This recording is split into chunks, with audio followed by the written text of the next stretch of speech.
in here. But the question is, will there be enough support? I will answer yes, because early game time, that's good amount of poke and damage that is also present onto the Gragas, Ezreal, and the Diana.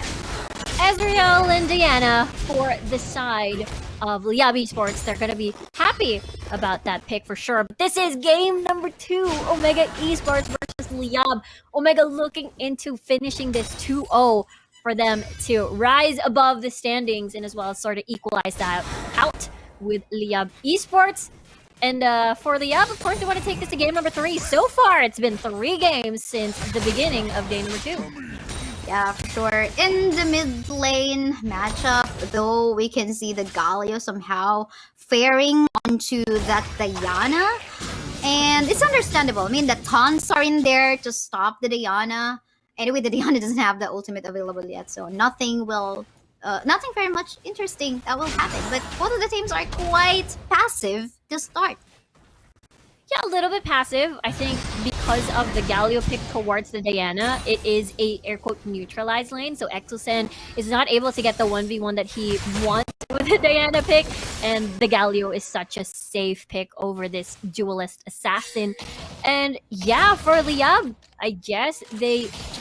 what's interesting about Liyab's composition is that they're mostly melee. And you mentioned the taunt earlier with Arise's Galio. They are definitely going to be susceptible for that taunt coming from Arise later on.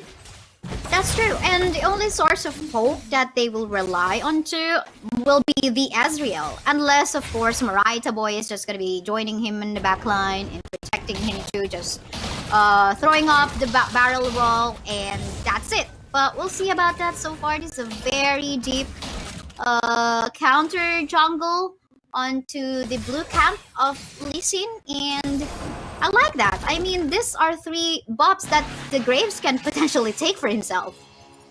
Yeah, that is huge for impressive. I mean, your Graves, you have such an immense amount of wave clear, and you're basically sort of beating Miggy out of his own jungle. And for sure, Omega with a good start, with a little bit of gold lead, not too significant for now. Yes, and again, what's lacking, there's a lot of expectations if you're still listening in the lineup. You know, the pressure that you can put, especially if you got the pokes or the assists that you can get from your teammates. Especially, again, that's a Diana, that's a Gragas, and an Ezreal that can poke out in case you want to go for an invade. That did not happen. I guess there's still this lack in terms of this lack on the side of Liyab Esports in terms of going for aggressiveness. Aggressive play coming from Exosen on towards Arise, but just a little bit of poke.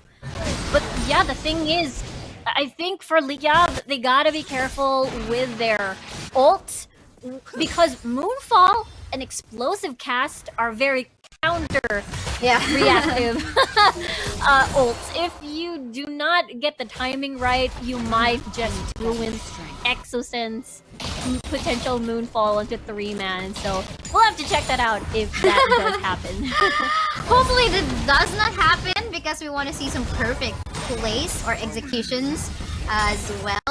Resets has happened already, and for mid laner still happening, but on the top side, yeah, nothing happening on the top side for now. Again, it is a Garen versus Camille. Usually, it's a very safe pick for the Garen, for Nixu rather. We usually see him on the Gragas pick, but Liyab Esports, all of their players are Gragas players.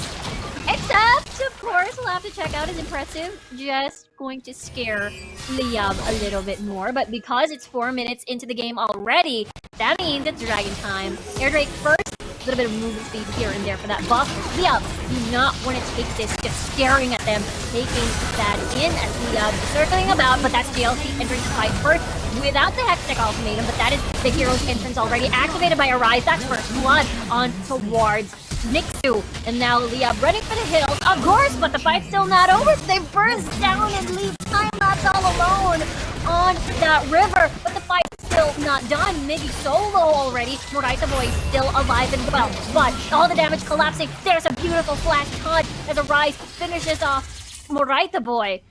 And Liyab, 2 members already down, and the dragon actually secured by Omega. I think the focus on the protection is on the Graves rather than the Kaisa.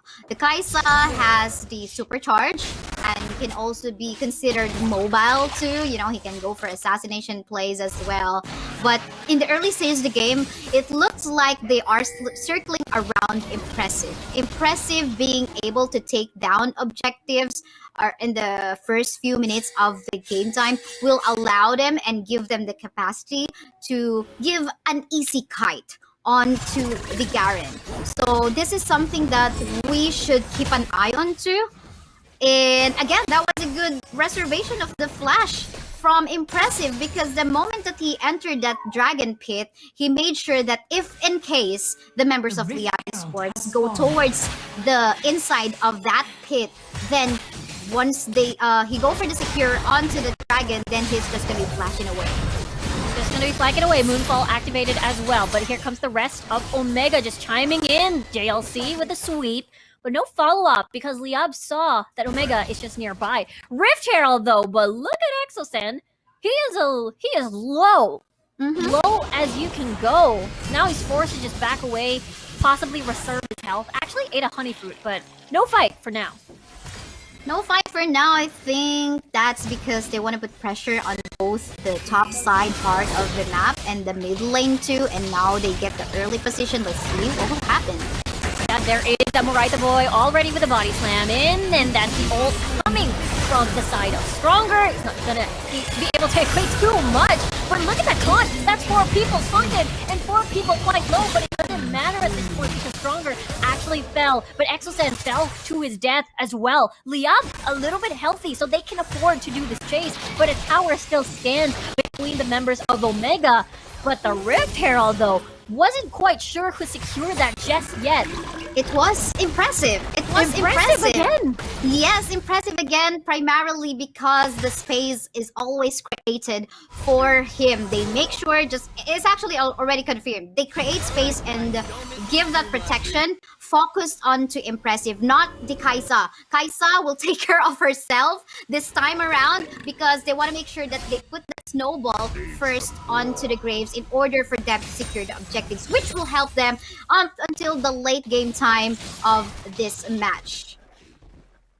Exactly. I mean, you have impressive first for if you want to keep that great snowball in for sure.